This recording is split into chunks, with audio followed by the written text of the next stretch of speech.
What's up, guys? Marcos Rivera here, 2-star mentor in LifeStar, and just going actually to a LifeStar party right now, and then after that going to the Fall Out Boy Paramore concert, which I'm pretty stoked about.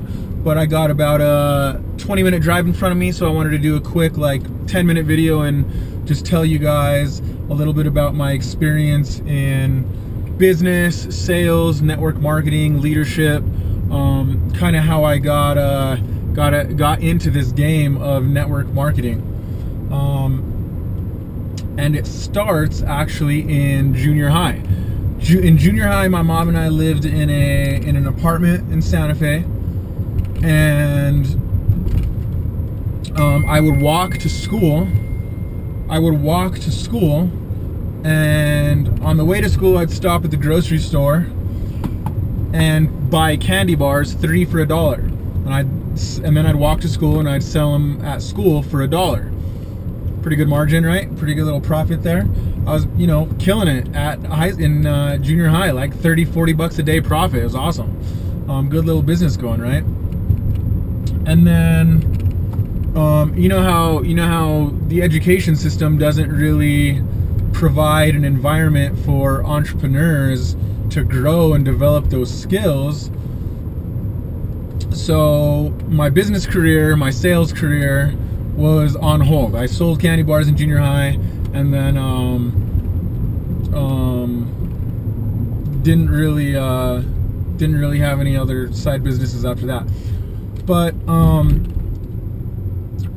I went to UNM, and I worked at this bar called Willie's Blues Bar in Santa Fe during the summer and during winter break. And one winter break, I was talking to one of the owners, Will. He was much older. I was still how old are you in second year of college?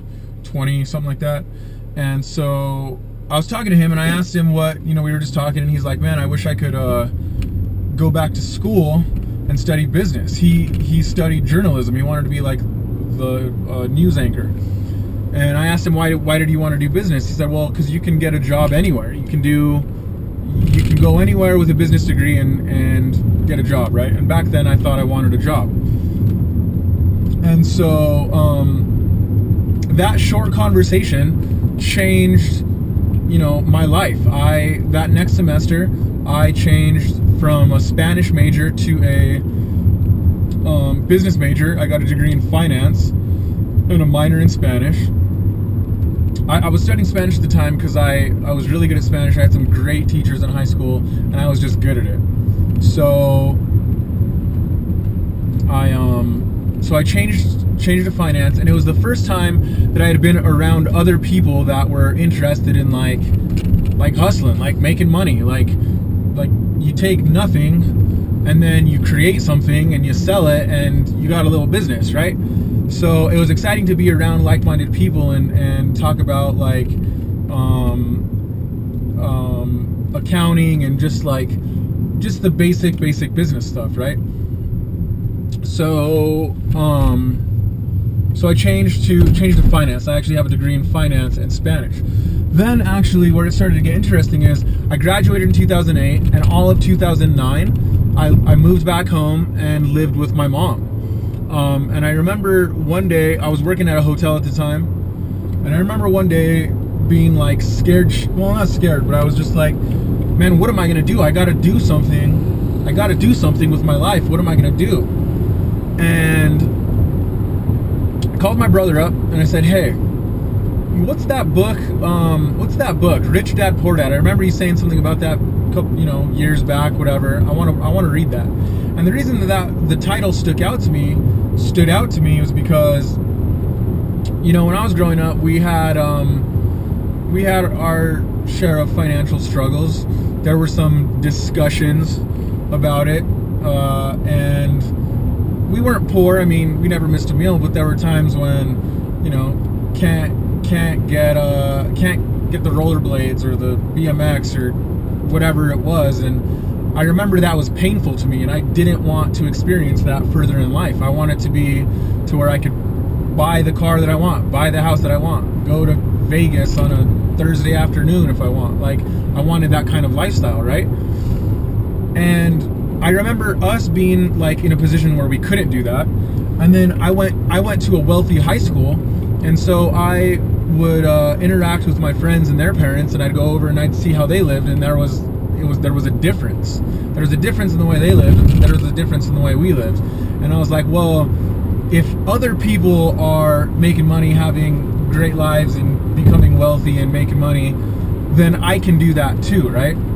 Or we can do that too.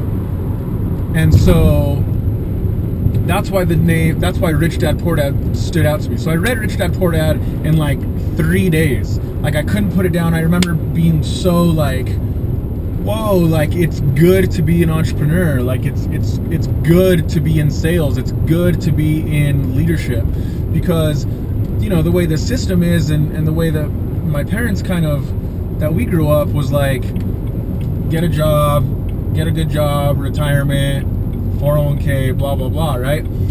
And it wasn't like start a business, develop a product and sell it, develop a sales force to have residual income, right? Those weren't the discussions. So when I read this book, and this wealthy guy, Robert Kiyosaki, is like, the best way to go is to be an entrepreneur because of tax benefits, because of freedom, because of all these different things. It just blew my mind. I was like, I'm gonna be an entrepreneur. I don't want a job. I don't want to work for anyone else. I don't want to wear a suit and tie to work every day. I'm going to be an entrepreneur. And actually, before that, I had applied to be an officer in the Navy, and that was an interesting experience. I had a very competitive application, great application that I submit, and it takes you 6 months, and then you forgot one signature, so it takes another 6 months, and then the guy forgot to do this, and then you got to do this, and it just, I didn't have a great experience with how slow the process is. As I want to say that politely, but entrepreneurs like to get stuff done. We like to take care of business and get the ball rolling, and that just wasn't the case. So I read this book, and I said, I'm going to be an entrepreneur. So at the time, my brother had a carpet cleaning business. My brother's had a carpet cleaning business for years, doing jobs on the side, friends, family, whatever, not really pushing it too hard, but just on the side. And so I said, okay, I want to partner with you. Let's grow this thing. And so I started asking him questions like, how much money do you make per job? What are your expenses? How do you get customers? All these different things. And so we built that up to a good little company. And then I took some money that I had invested, and I bought a carpet cleaning van. I bought a van and a machine. And I remember some of the guys I went to college with, they have these suit jobs, and they go to work 8 to 5, and they're like, dude, really? You bought a carpet cleaning machine? Like, they look at my funny little van, pull up, and I'd clean the carpet, and they'd write me a check for $300, and they'd be like, dude, why are you doing this, man? Why I don't get it. And I was like, well, you just wrote me a check for $300, 250 of that is profit, and I'm in and out of here in 2.5 hours. How much money did you make today in that suit and tie? And they just didn't get it, but whatever. And one day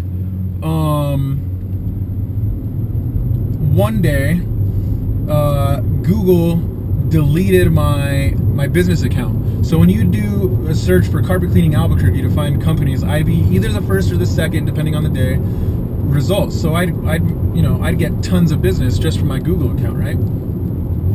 And one day they just deleted that because their algorithm is changing every single day. Google owns the internet, they can do whatever they want. So they squashed me. They pretty much buried my business in an instant. And that day, I actually had a networking lunch meeting with a nice lady who had been trying to get me to come see this party presentation thing or whatever, and I was blowing her off. I didn't want to go. I didn't want anything to do with that. I mean, in the carpet business, I was making like $1,500 a week and killing it. I didn't want to hear about a protein shake thing, right?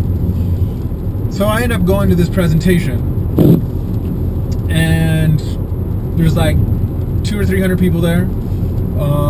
the top producer in the company was there doing the presentation. A couple other people that were making significant income were there, and they showed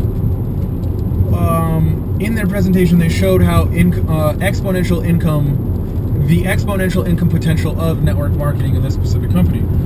And that just blew my mind, because my degree's in finance, so we study exponents and how interest rates grow and compounding interest and stuff like that.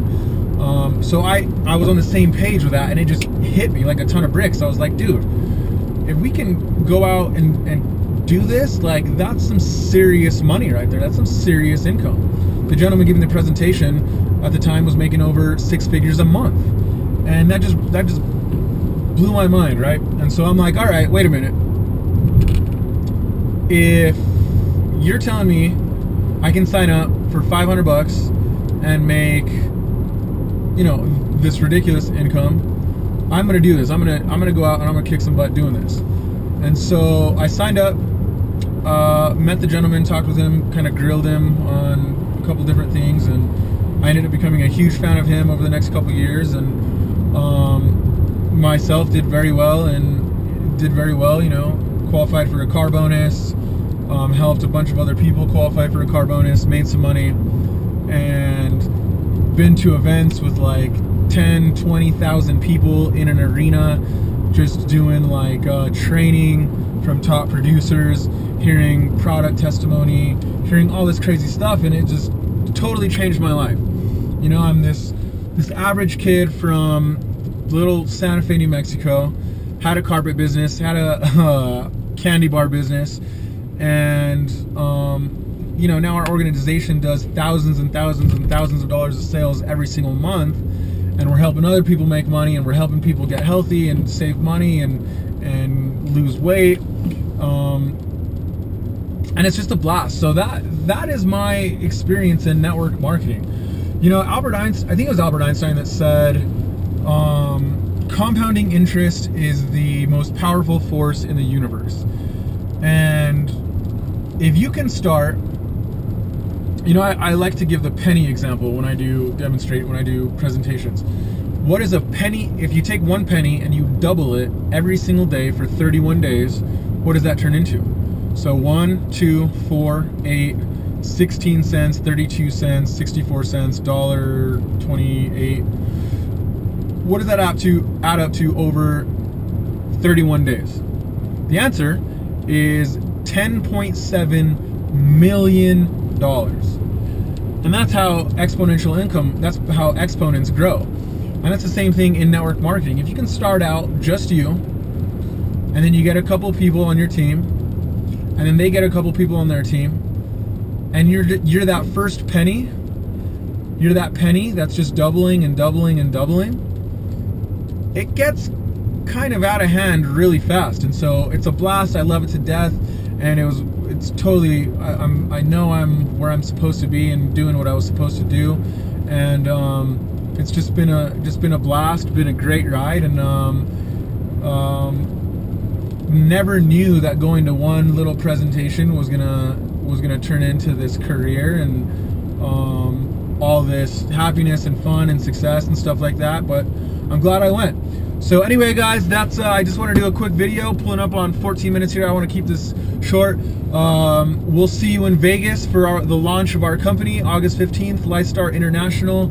And reach out to me, send me a text or comment on this video, or comment your email, and we'll get in touch. Thanks, guys. Have a good one. Later.